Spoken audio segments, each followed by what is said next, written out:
Are you ready? Ready to bring a revolution to your relationships? Ready for the experiences on your dating adventure to evolve? Ready for more passion, intimacy, connection, and love in your relationship? Ready to heal past relationship wounds? You're in the right place. I'm Alan, the love engineer, and this is the Relationship Revolutions podcast. In this series, you'll get guidance and tips from me, interviews from other relationship experts, insights from couples who already have a great relationship, and other mind-opening conversations. Kate, welcome to Relationship Revolutions. Oh, thank you. Thank you for having me, Alan.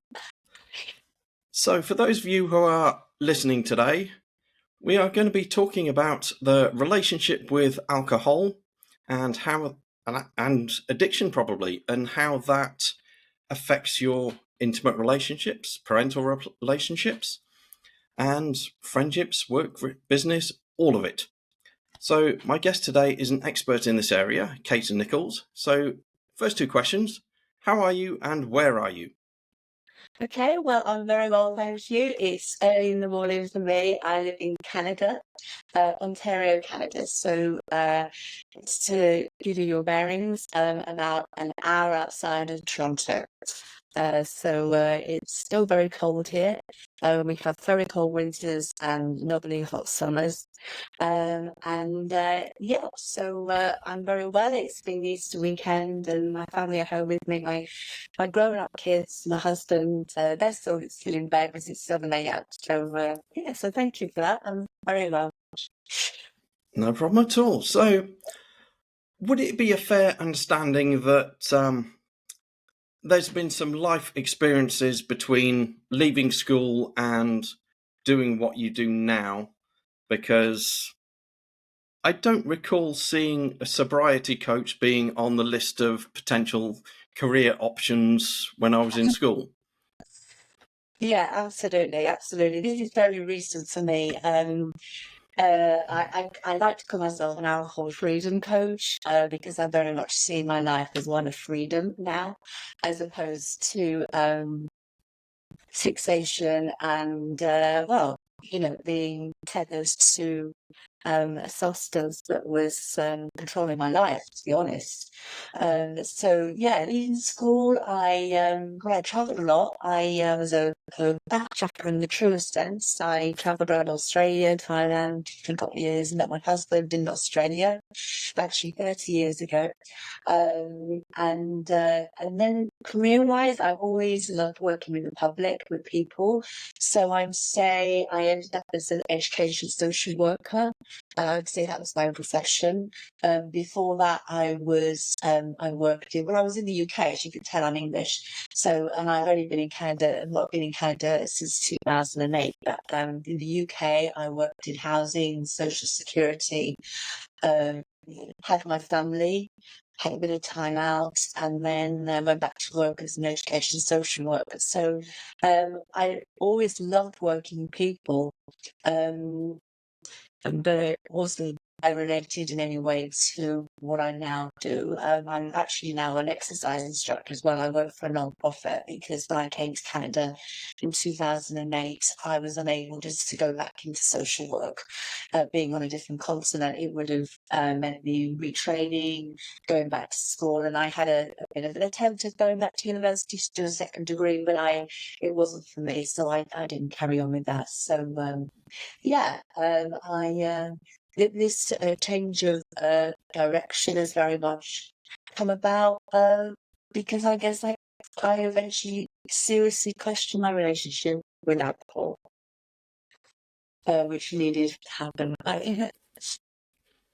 Yeah, I think alcohol's a funny one. It's almost like it's the only drug that is promoted, accepted, and parents say, yeah, you can have a drink. Let's celebrate your 18th by getting drunk. Let's celebrate your 21st by getting drunk. After we've had 20 odd years of giving them a sugar rush on the birthday. Yeah, it's the one. It's the one that tells you how to justify not doing. Yes. It's like everything else. If you smoke even these days, the not last thought. If you enjoy other girls, it's like, oh my gosh, we're different. You're doing something. But with alcohol, and I see it more and more and more. I just go on holiday, for instance. I was the odd one out. I mean, why aren't you drinking? Why aren't you having shots? It is the one um, habit you have to justify actually not doing. So it's a very, very difficult one. Because societally, we are set up to enjoy it as a community activity. It's what you do to celebrate. It's what you do when you go out with your friends, when you go to bars. So, and I loved drinking. I absolutely loved drinking until I didn't. And so it's a whole want to shift for sure. Yeah, it really is. You're up against a lot, and I think it takes quite a lot of courage to seriously question your relationship at that point. But there again, and I'll go on in more detail, there came a point where I felt I had to, particularly for the sake of my family, my relationships, my relationship with my husband and my grown up kids, because as grown up people, they notice and they have opinions and they see what's going on, and they don't want to bring their friends around. They want to have me at events. It's like play graduation. How's mom going to be? How's she going to show up? And I think I hid behind the fact that I never, ever, ever, and I still don't, cast myself as an alcoholic. In my opinion, and I share a lot of this with fellow coaches, that was other people. I mean, I wasn't even a day drinker. I wasn't, drunk. I was functional. People wouldn't have known. I just had an unhealthy relationship with alcohol in that I placed a lot of importance on it. If I had a glass, I wanted 4 or 5. I wanted the mush, and it conditioned what I wanted to do. It conditioned how I wanted to be with. And it was when I saw the toll it took on my relationship, my family, that it really struck home, because they are the most important people to me. And when they're not happy around me and they don't want to spend time with me, then there's some big questions have to be asked. And that was, for me, that was the summer of 2021. That was getting on 3 years ago now. So I'm guessing as you didn't use the label of alcoholic, then you didn't go to Alcoholics Anonymous or anything like that, or? No, I would never have. I had this idea of it from the TV. And I must mention here that I don't know much about, even though I'm a sobriety, but I've first got myself an alcohol freedom coach. Even though I have been trained in a very different methodology to the typical conventional recovery system. And I'll talk to you more about that in a bit. But I would never have gone to an AA meeting because that wasn't me. I set about looking at my thoughts and beliefs around substance, and that was how I brought about my change. Yeah. Yeah, so I very, very rarely drink compared to what I did when I was younger. Because when I was, we'd have been probably in our 20s or something. And one of my mates was a DJ, so I'd go and help him set up. And one of the places we had regular gigs at was a civilian club on the local army base. That was probably the most different place to anywhere we went. And that's because being on an army territory, it's nothing to do with the civilian police. And as long as there's no major trouble there, the military police aren't interested. So what we'd do is we'd set up about 7, 8 o'clock in the evening, drink in hand. We'd do the disco, which would probably finish about 2 o'clock in the morning. And then by the time we'd finished drinking and strip the gear down, you see the sunrise on the other side of the building, and we've still got a drink in hand. They were crazy nights. And some nights we went down there even though there wasn't a disco, and we'd have a few beers, and then we'd go on to the Jack Daniels and Coke, and then they've run out of Jack Daniels. Now, a sensible person would go home at that point, but not us. What's like Jack Daniels? Jim Beam. So we'd go on to the Jim Beam until they've run out of that. Now, a really sensible person would be going home at this point. But no, we then go on to Southern Comfort and Lemonade. And then they run out of that and think, it's probably time we had a beer now then, isn't it? It's absolutely madness. Yeah. Well, that's a difficult example of how alcohol feeds the need for itself. It's like this is why we take drink after drink after drink, and it's all to do with the chemistry of alcohol. We get a dopamine rush, and we love that buzz, that tipsy feeling. That's what I used to love for sure. Gosh, nothing hit the spot like that, and that was the only artificial substance I enjoyed. So I could compare it to other things. So when I took that alcohol, I would get a rush of buzz that sent me to a different place, and I loved it. But it's an artificial substance. Obviously, it's outside of yourself. But then, in my case, I couldn't be content with just that one. Some people can. I want to chase that buzz. I want another and another. And of course, you then come down as the alcohol comes out of your system. So you need another and another. And then your tolerance goes off. So you find yourself, that's why at the end of my drinking career, I could drink a bottle of wine for a woman who's 5'5", and I wasn't drunk. I could feel it, sure. So then what happens after the bottle of wine doesn't do it for you? You get another drink, and before you know it, you can be up to 2 bottles, and you hate yourself for it, and you've got your battery in your brain. This is ugly. This isn't who I am. But the alcohol has the control over you because it's an addictive substance, and a lot of people are in this. We call it in business cognitive dissonance, and what that means, cognitive is brain. Let's say dissonance is difference. It's the arguing brain between the conscious and the subconscious. Conscious brain, we have it as human beings, tells you we know alcohol's not good for you. It's not serving you, but your subconscious conditioning and more in that habit, more in that trap, and you will keep doing it over the sensible logic side of you, because there's that secondary gain. It provides you comfort, it provides emotionally, it provides what you need to get by, to socialize, whatever your reasons for drinking are. Your subconscious ego will kick in every time and tell you need that drink. And that's why it's a tricky one. It's a tricky one to share for sure. Yeah, I kind of found it to be a bit like a magnifying glass, in that if I was in a good place when I went out for the night, then by the end of the night, I'd be the life and soul of the party. Mm-hmm. Everybody loves that, right? Yeah. But then if I was not in a great place, by the end of the night, I'd be depressed, suicidal, or angry as anything. And nobody likes that. Not even me. No. But those good nights, you sort of, because of those good nights, when you go out for the night and you don't feel great, think, I'm going to feel better because of this. It's not because of the drink that you feel better. It's because you were in a good place in the first place anyway. Absolutely. It will feed on the mood you're in. You're absolutely right. And that's why, because generally I'm a pretty happy person. I mean, I'm very grateful for my life.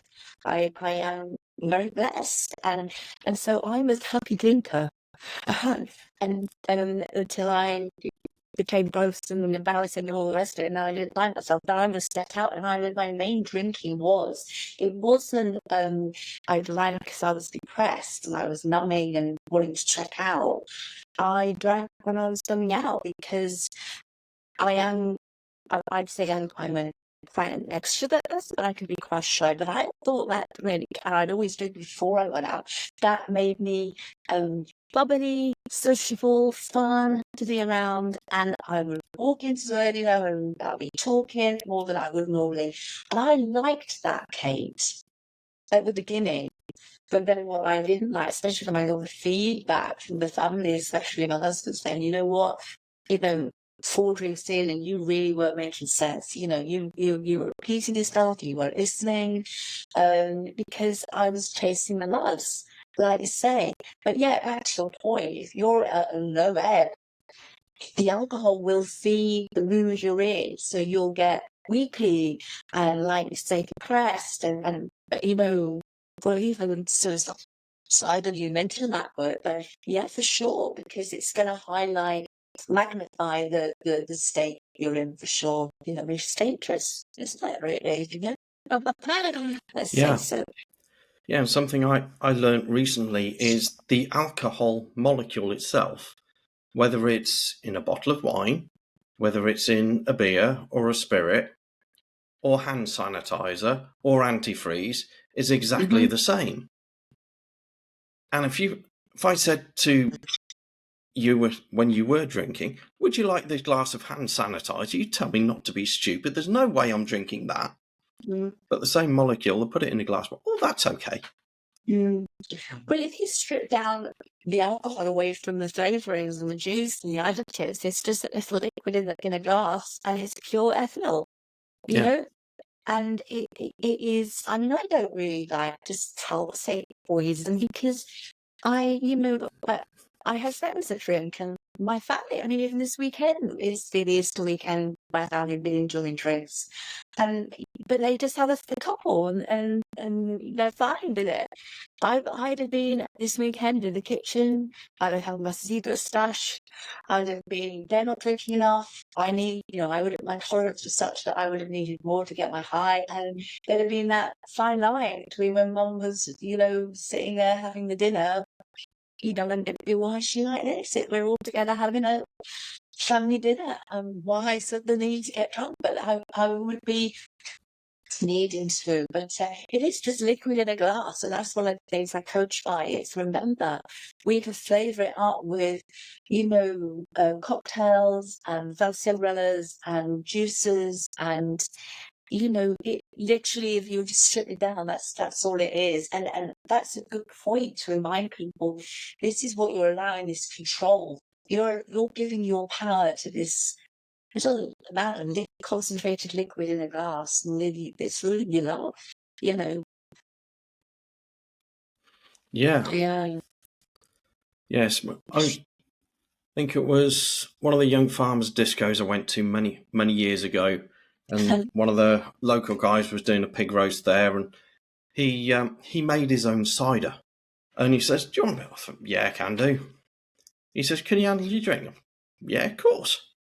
Says, so he gives me like that much, like about an inch in the bottom of a pint glass. He says, "There you go."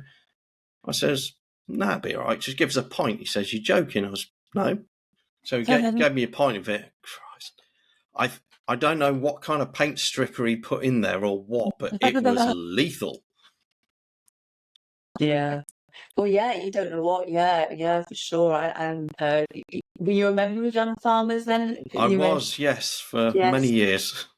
Yeah, well, I wasn't, but I knew a lot of people who were. I lived in Kent, and I loved the farming community there, and yeah, a lot of us were made party big time. You know, they really liked to have a drink. Oh, Um, yes. yeah, and something, you know, I mean, that's more the West Country, I guess, but oh, I used to love, you know, that thick cider, you know, all the murky stuff and stuff that's Yeah. cloudy. Oh, it used to be so good, yeah. The apple flavour. Yeah, if they could do the same thing but take the alcohol out of it, it would be okay. But the Yeah, challenge then is you don't have that same high, you don't have that yeah. experience that you're really looking for. Yeah, and we were having this discussion over dinner last night as we had roast beef, and my husband opened a really, since I stopped drinking, he opens the really nice wine, you know, because he knows it's not going to get quaffed. He knows that they're all get a glass each kind of thing. There won't be mum like pretending to pour it and then cooking, you know, like, can I just have a bit of the cooking, you know. And we were having this discussion about, does it really enhance the flavour of the meal? And I was arguing that I think we're conditioned to think it enhances the flavouring of the meal. And I was just in your really nice grape juice with your steak, you know, rich in blackberries or whatever you want to say. Would you say that complemented the flavour? Oh, no. But what is it about wine? Does it really? And I'll argue possibly that it's the conditioning we have around alcohol. And I mean, if you ever go to an event where they do pairing, wine pairing or anything like that, they will argue from a marketing point of view, and I may be going into deep water here because I'm not an expert, that you need that special dessert wine to enhance the flavour of the dessert, or you need that special dry Sauvignon Blanc to enhance the flavour of the fish. You know what I mean? And it's almost like the emphasis is on the alcohol of the food. But it's you're set up to believe that it passes it. But I mean, I kind of argue that does it really? And if you had a lot of pairing, how do you know whether you're enjoying it or not? And I can tell you one thing: when you remove alcohol, you do. And this is emotionally in all areas of your life. You come back to homeostasis, you come back to balance in your life, because when you've been indulging in an artificial substance for a long time, your sense of reward is so much higher, what you think is a reward. So you go to that for your pleasures in life. And when you're out of balance, and that's why they have your highs and your lows. But when you remove an artificial substance, you return to the perspective of a non-drinker, your balance, so that you enjoy. I was amazed. I really enjoyed the taste of food, and I really enjoyed, the taste of a nice, herbal tea, things like that weren't contaminated, I guess. I do love my coffee still, I must admit, I'm coffee. But emotionally, you also return to the perspective of enjoying pure pleasures in life without thinking, I've got to get down the top. I've got to get that. I'm going to have a drink because the drink will make this, this will better. Now you're receptive to, how you're organically, authentically meant to feel. Remember yourself as a kid running around and doing stuff happy. Well, hopefully we were happy because we enjoy just the natural things in life, and you can return to that. You really can. But I had a long time out of that, Yeah. that state. So where you're at right now, do you ever feel any desire to have a drink and then have to stop yourself? Or is it just, no, not an option, I'm not one of those people anymore? Well, that's a great question, Alan, because it's one I get asked a lot. And it will be 3 years this August. And I practice a technique. So don't get me wrong, in answer to your question, I can watch people on patio on a summer's day and think, isn't that nice? That looks really nice. They're having a drink with friends, getting together, or a nice cold beer after playing golf. And I run it through a technique that we use in our training, which is ACT, and it stands for awareness, clarification, and turnaround or transformation. And all I have to do is I have to show awareness that, yes, I'm acknowledging that the drink looks nice. Yeah, sure, I do. The clarification, well, my clarification is that I can't stop at just one. Right, I've proven my level of belief around alcohol is that I give it a job. So I only have to run that through and say, if you had that whole glass of wine, you'd be, where's the next? That's my conditioning. That doesn't change. Yeah. My neural pathways there still. And my turnaround, my transformation is, you know what? Look at what your lifestyle now. Look at all you've gained, all you have. I mean, I've embarked on a coaching career. My God, if someone had said to me 3 years ago I'd have a business, I'd be coaching other people, I haven't believed it. If especially I told you what the subject matter was, even in a million years. So that would be what I'd have to lose. So yeah, I'm not going to have that one drink. And that's all I need to do is run it through that process, that lens, to come back to the point that I'm just so happy now. Life is so good. I mean, I look better, my skin conditions are better, I don't have high blood pressure anymore. I used to have, psoriasis, they're all inflammatory, they're all related to my overuse of, the substance that was not serving me. And when you give up something, I didn't realise the benefits I get, the knock-on benefits that came 2 months down the road, 3 months down the road, my relationship with my children was dire, with my daughter especially. But now, they're my best friends, and my son helps me with my business. We're on Zoom calls all the time. We've become allies and partners. We enjoy a healthy, grown-up relationship, and they love their mum. I'm fun now. All right, I'm not dancing around and telling jokes all the time, but I'm their mum. They don't need me to be like that. And so it's so in answer to your question, I just weigh up the odds, and that's all I need to do. And I can do it within a minute. Yeah. Yeah, 'cause when the last couple of years, because I've not really drunk that much anyway, when I've been through some challenging times, I thought that feeling of, I could just go down the pub and kill a pint or 10. And it's like, hang on a minute. Do I really want to do that? What benefit am I really going to get from it? Is it going to change anything? No. And I haven't really touched spirits for, 10? Best part of 8 years now, except for about 2 nights where I went to the local social club with my dad. And I knew this was going to be one of the last nights he got to go out anywhere. So it's like, yeah, I'll have a drink with him. But only the one. Yeah.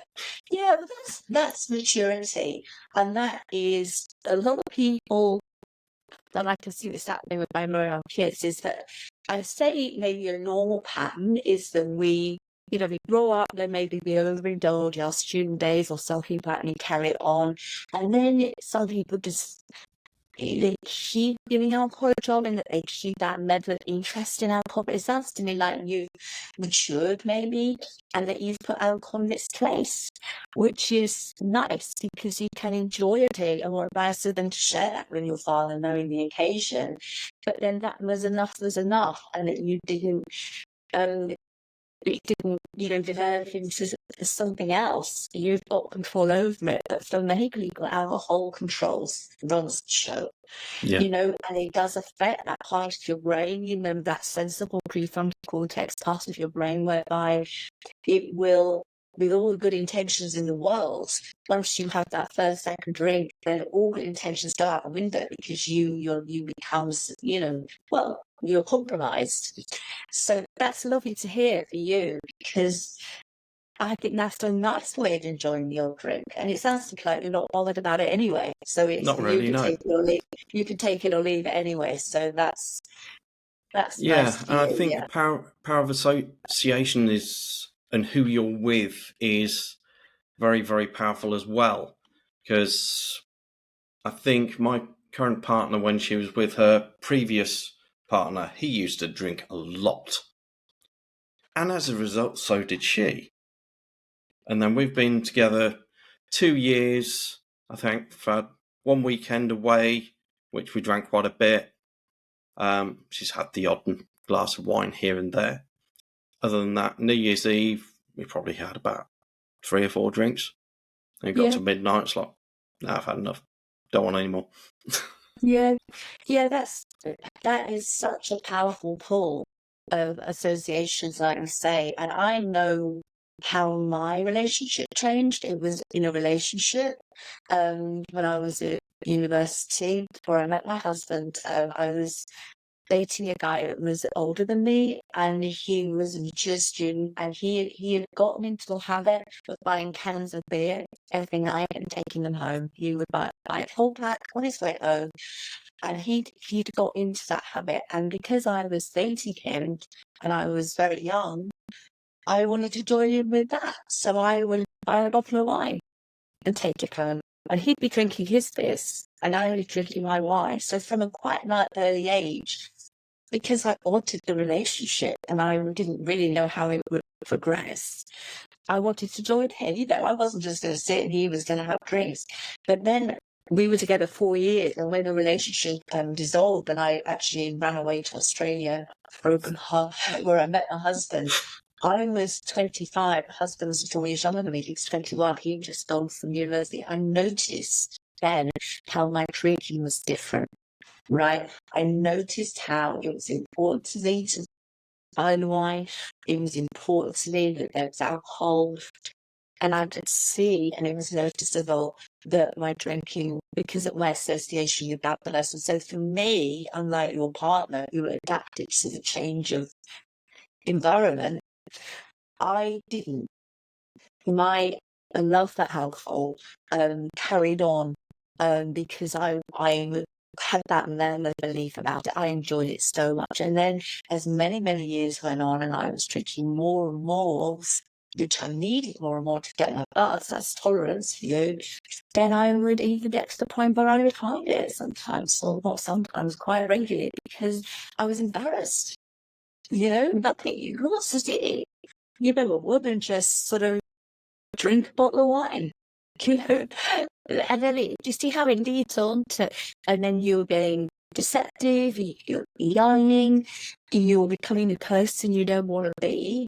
I didn't like that person, and the people you love the most, you're deceiving them, and because alcohol has its touches in you in a way that you can't rationalize, you can't explain it, because it is an addictive substance. And this is why we need to give so much compassion for ourselves and other people, because it's not my one daughter, my daughter, my own daughter, she struggles so much with my drinking, and she actually said to me towards the end, I never forget it, she said, Mum, it's out of control, can you get help? And I was like, it's not, it's only my little thing I'm doing, I just have this one little vice, I'm starting to smoke, I don't know.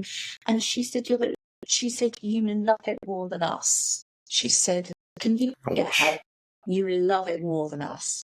And I never forget her saying this, and I now understand what she meant. In her eyes, I did, because I was choosing it over family. And even her saying that wasn't enough for me to do anything about it at that stage. It was an accumulation thing. But I do myself compassion for that belief, because I believed alcohol was essential almost to my survival, almost. It was ridiculous, Yeah. I think one of the biggest inspirations for me sorting out my relationship with alcohol was probably the most unlikely source of inspiration, Ozzy Osbourne.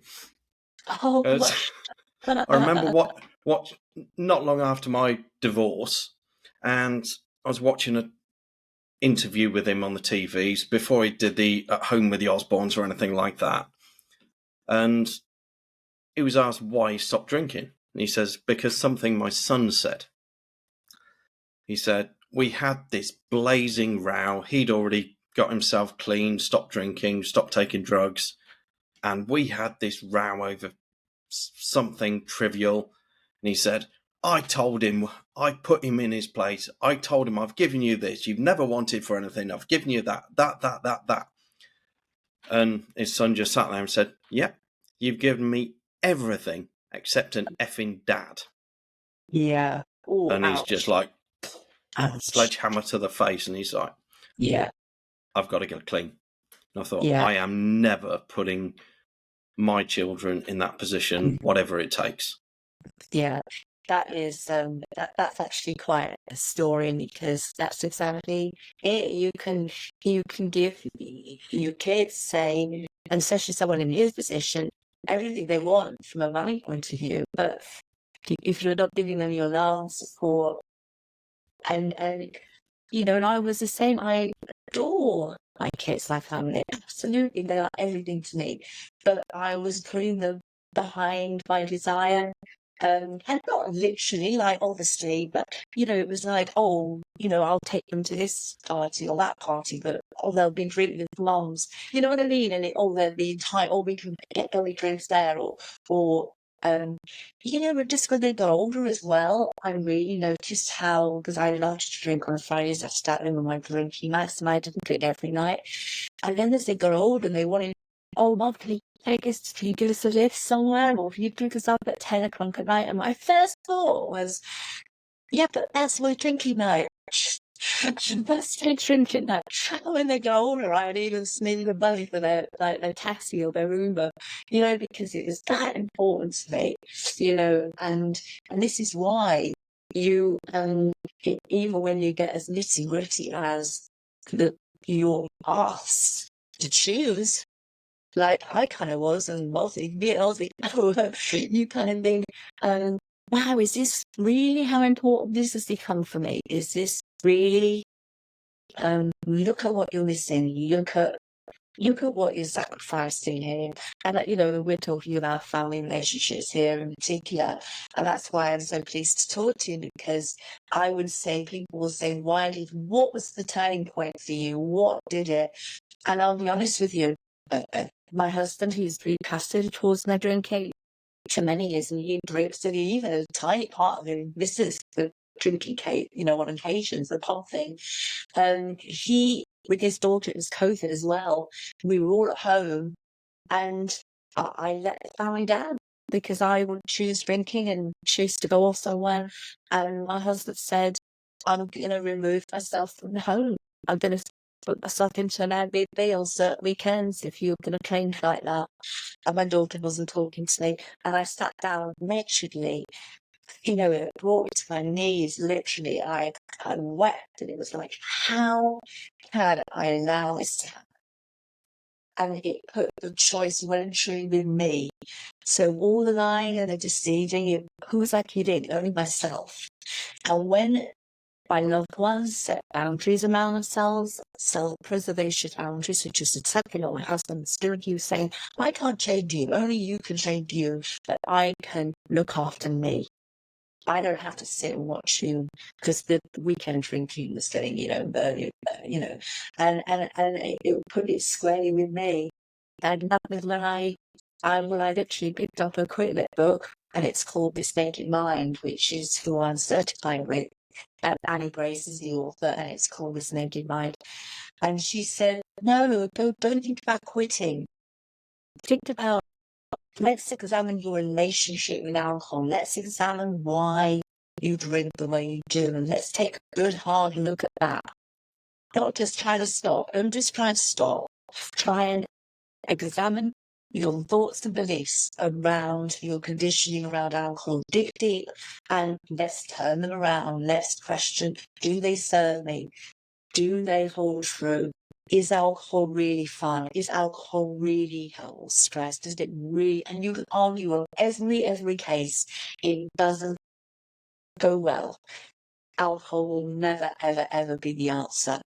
And then when you repeat those thoughts again and again and again, and then start to put it into practice, experimenting, going out, not having a drink, spending an evening without drinking with family, and then you discover, like, how did you think it's going to be? You then start to see, actually, I really quite enjoyed myself. I quite liked that, then you build on your success, and that is how you gently do it.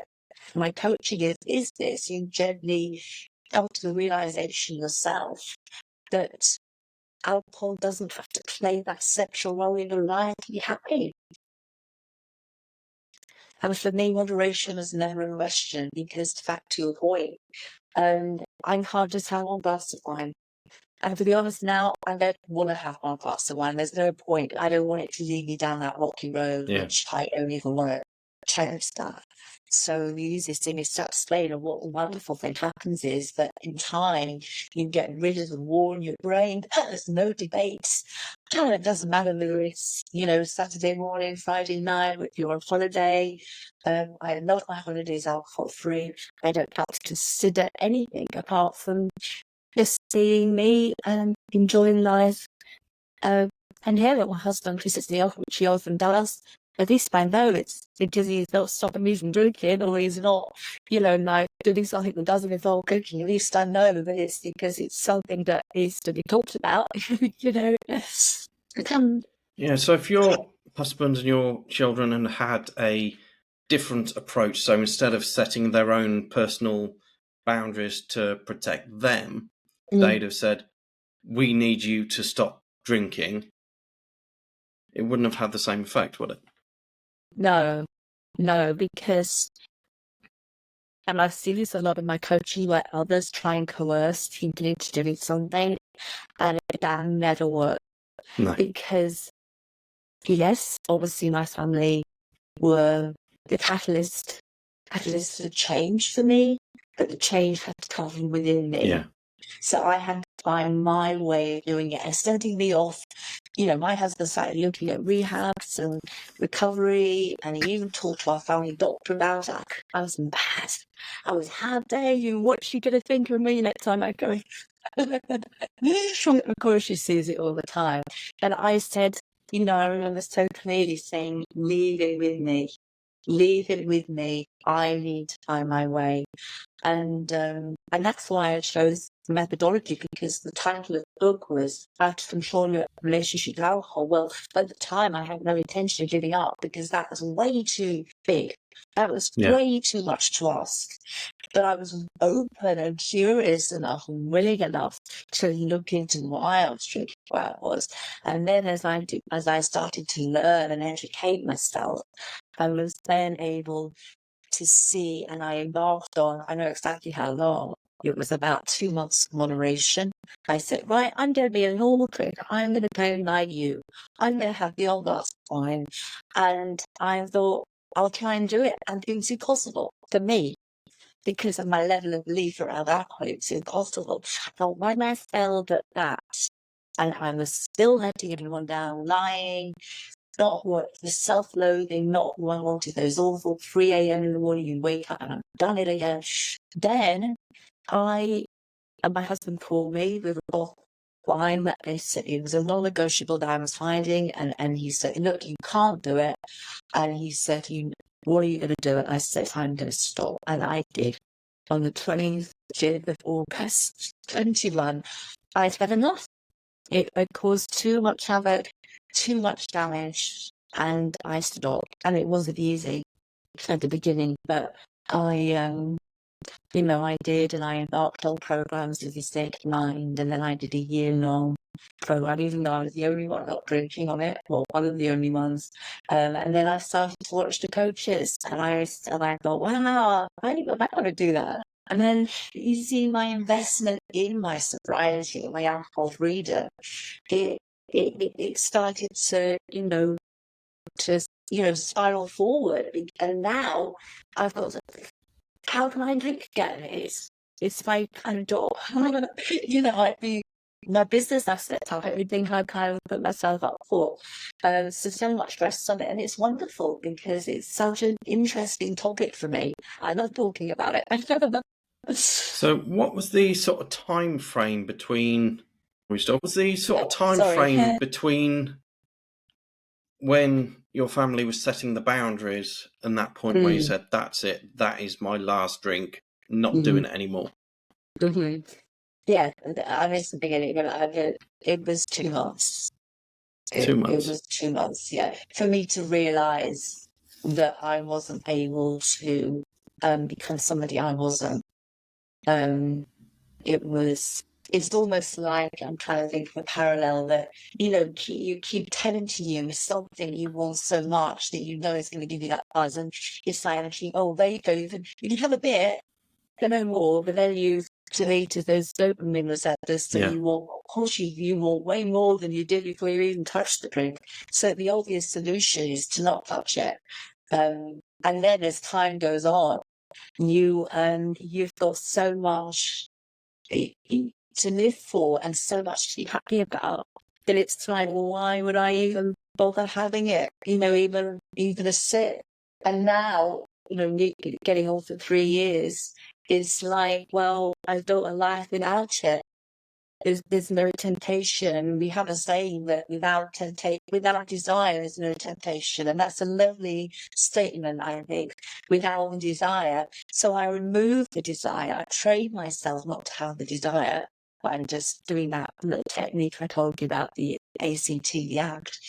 I've trained myself not to have to, I just knock it on, I knock it, I leave it in the bus, and without the desire, there's no temptation. So I never put myself in a position where I'm in deprivation or I feel I'm missing out, because I just have to take one review of the benefits. one look at all I have and how much better things are. And that's my decision made for me there and then, just suited. So, what would you say the biggest impact has been on your relationships, having ended the relationship with alcohol? Oh, just peace, harmony, honesty, just so many things. Respect, true talking, just being yourself and feeling the feels and emotionally. And there were tricky times at the beginning, and I see a lot of this with my coaching, in that my husband and I, we shared and love of drinking. Coming together at the bar. We have a bar in our basement, and we shared drinking time, going to the bar. Because we'd lived together for a long, long time. Our drinking was a bit of a bloom. Well, if you never got like I did. So when I removed it, there were things I didn't want to do to this day, like sit in bars or hang around the clubhouse, or I don't like having dinner parties as much. I don't like doing the same things. But back to your question, I'm honest and authentic, and I say, look, there are things now I don't want to do. Like I did. I know if I don't want to go on. I go like to Highland, and we stayed at pubs, and my husband, in fairness, he thought we used to love staying in pubs and sitting in bars and that. And I have to say to him, honestly, I don't want to do that holiday anymore. I don't want it to be revolving around bars. And I was able to say that. He respected me because he respects me so much now, but he didn't necessarily look to respect the Kate that was compromised because she wasn't as credible. So he has to say, so everything good has come in my relationships. My husband and I get on. Oh, there's not all the arguments, for getting right. It's not 100% all the time, but there's not the aggro, the arguments about the lie, the drinking. And with my grown-up kids, oh my gosh, it is so much better. They love having their friends round. My daughter used to say to me, she has a serious boyfriend now. She goes, well, when I'm in a serious relationship and my boyfriend comes, and how do I know how you're going to be? You don't want to join in with us, and karaoke with us, and it'll be embarrassing and everything. But now, they love hanging out with me, and they know that I'm going to show up in a way that's just me. So everything is better.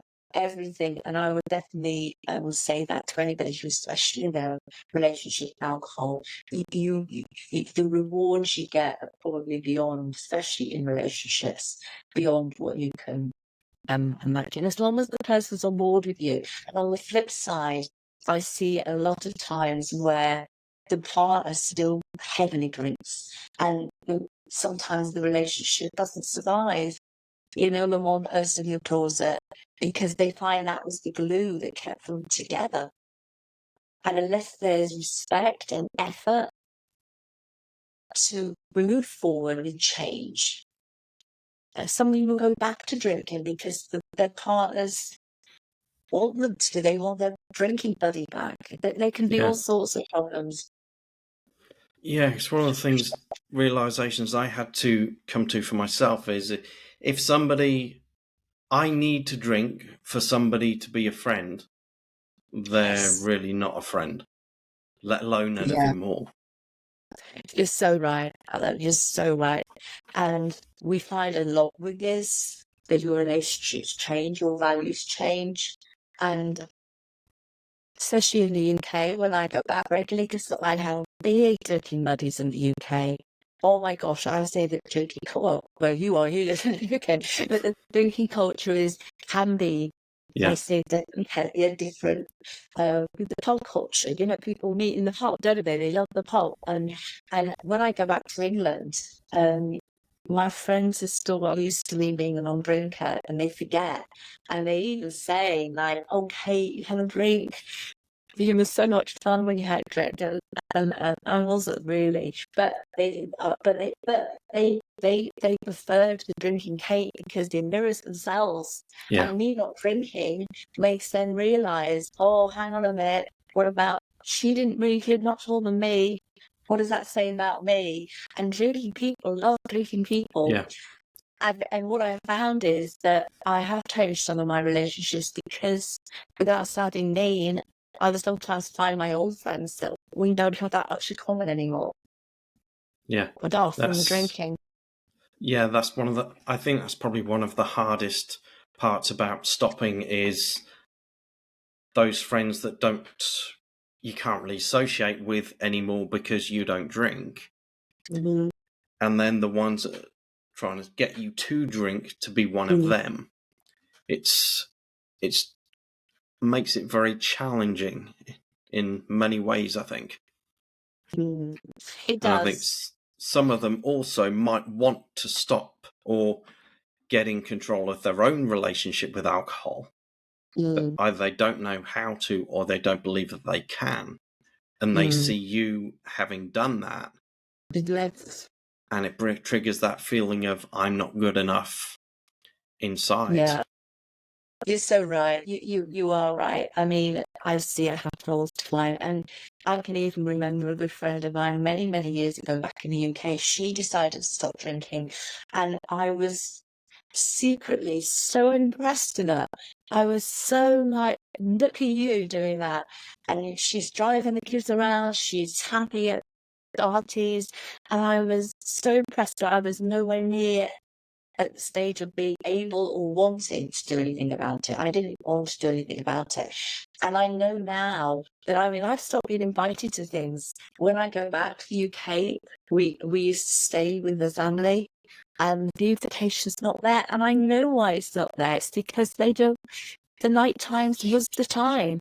You know, the evening, you get the wine out and the girls can get the wine out. And I'm not doing that anymore. So I'm not, they won't be around, and then on the flip side, I've met so many new friends through my coaching, and we need your Zoom calls, and they're maybe on this side of the pond now, and my whole, you know, I've changed as a person, and I'm planning to self-development. I'm into reading. You know, I never used to read self-help books, first self-growth books, but now I'm getting into them. And I can talk about them, and it's amazing how we can transform our lives without even in your 50s. You know, you're never, ever, ever too old to turn things around. And the knock-on from making a decision as big as this is that you then get, so if you're eager to, we're all different, to reap the rewards of clear-headedness of living in the moment. I mean, you just think about it logically. I'll wake up in the morning at 6 and I feel great, and I want to get up, and I want to do this, and I want to go in the gym, and I want to think about what I'm going to wear and who I'm going to talk to today. Whereas before, such as an exercise instructor, I was so compromised with not feeling well. Do you know what I mean? It's more like, how am I going to get through the day? Because, and when you get older, the hangovers are more brutal. You know, you're not as young as you were, so it takes longer for medicate poison from the system, and you're just so compromised all the time with not feeling below par. You know. Yes, one of my mates said to me a few years ago. He says, drinking's different now. He says, used to go out on a Friday night and then feel a bit suspect till lunchtime, and then you got the afternoon to do whatever you want, and then you go out and do it all again. He says, but now you don't get up till lunchtime, and it generally goes downhill from there. And then you get a little bit older, and then you don't get up till lunchtime. You don't get up till the next day or the day after. Yeah. It takes its toll, sure. And I feel people in that when you get older, that it's not just a hangover that lasts the next morning, it's a hangover that lasts a couple of days. Yeah. And you have depressant in your system. It's keeping you with the hangover of the reasons that why the chemicals that happen, with the stress hormones. And then what happens sometimes, which is a really slippery slope, is people drink not to feel good, but to feel better. And then you're getting into the hair of the dog and knowing that, oh my gosh, I feel so gross. What will pick me up? What will pick me up? And you can see the slippery slope you're on, where you men like having a quick drink just to get yourself through the day. And where does that end? Yeah. And it happens, it's a reality, because you have a depressant in your system, you're always feeling below par. And that's why people don't understand always. You need to give yourself a good break. At least a week, 7 to 10 days they say it takes to get alcohol properly out of your system. And then maybe 30 days to maybe look at your sleep and your real regulation, your nervous system and everything back on track. So people may give up for a few days, go, oh, I don't feel any better, I don't feel nice. And it's like Yeah. you've got to reset, like a new factory, get back to the reset and then move forward. There is Yeah, because I think a lot of it is when we drink for a reason. And that's okay. So if you take alcohol out, what are you going to replace it with? And I think that's the one thing that most people don't look at. That's when it becomes I'm losing something rather than looking at what can I possibly gain. Yes, that's so true. I'm glad you brought that up, because very often it's like losing their best friend. It's like they want to back to the conscious and subconscious. They want to change. But it's like removing something essential in your life. And people, they get bored. I mean, that was a good one for me. Suddenly you've got this void. What are you going to do? The evening, because you used to drink. Or how am I going to see these people? Or how am I going to do this? Or how am I going to do that? And this is where you need to get creative, because something creativity can come out of boredom. You know what I mean? Like I'm bored. Oh, what did I used to do? I used to like playing music. Oh, I want to get back into music. Or I like reading. I'm gonna. And what I've done is I've joined walking groups. I mean, I'm doing a Sunday walk with a sobriety group because I wanted to see like-minded people. And I've started doing other things, a book club. So you need to get. It won't just happen without effort. You need to get creative is the word. And then before you know it, that becomes your new norm, because we can, with the neural pathways, the brain, and I'm not an expert here, but you can reform them. You can actually, with repeated repetition, you can change the way you think. And if you look back on your life, you can think of how you've gone into a hobby that you never did 10 years ago, maybe, because you discovered it and you like it, so you repeat it. And if you can look at healthy options and serve you, then that healthy option can become a new norm.